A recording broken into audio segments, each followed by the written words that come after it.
Hi, it's Claire and welcome to Needle Say More. Today I'm going to show you how to make a fabric scrap bookmark in 3 minutes. So to start off, you want a piece of main fabric, and this is going to be outer fabric. You want a piece of fleece interfacing and a small piece of ribbon.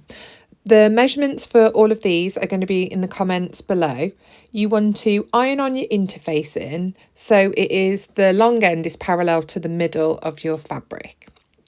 You're then going to fold it in half lengthwise, right sides facing, and you're going to put the folded edge of your ribbon inside so that this can be encased when we sew the seam at the top of the bookmark. Before I sewed the bookmark together, I did a line of stitching at the top edge just to hold the ribbon in place so it didn't slip as I was sewing around the bookmark. This fabric that I used, because it was a scrap of fabric from a previous project, it was a viscose twill, so it was really slippy and moved around a lot. So to ensure it was nice and stable, I put several pins along the length of the bookmark so that it didn't move. If you used a quilting cotton or a more sturdy cotton to create this, you might be able to skip this stage, but if you do feel like it's slipping, it's a good thing to do to add stability. I then sewed along the long edge of the bookmark and across the top edge where the ribbon is from where we basted before, reversing at either end, and I also reverse stitched on the corner to add additional strength. Once that stage has been completed, you can cut off any excess raw edges. Because it will have the fleece interfacing, this will add bulk. Once you've trimmed the raw edges, you're going to turn it right sides facing out so the wrong sides are facing. And then it's a good idea to use a corner turner, or I like to use a marker pencil just to push those corners out and get them a nice crisp right angle.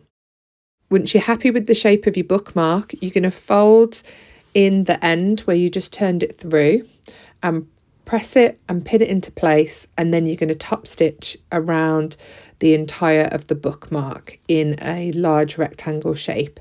This will close the opening and bottom of the bookmark. It will add strength and stability, and it will add a decorative feature around the edge of the bookmark.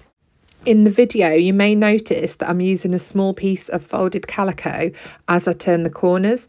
I'm using this as a hump jumper so that when I turn the corner, I don't get stuck on the corners and end up with the machine getting jammed because the material is too thick. So if you do have a problem top stitching, it can be a good idea to use a hump jumper to get you over those bulky edges and ensure that you've got neat, even top stitching.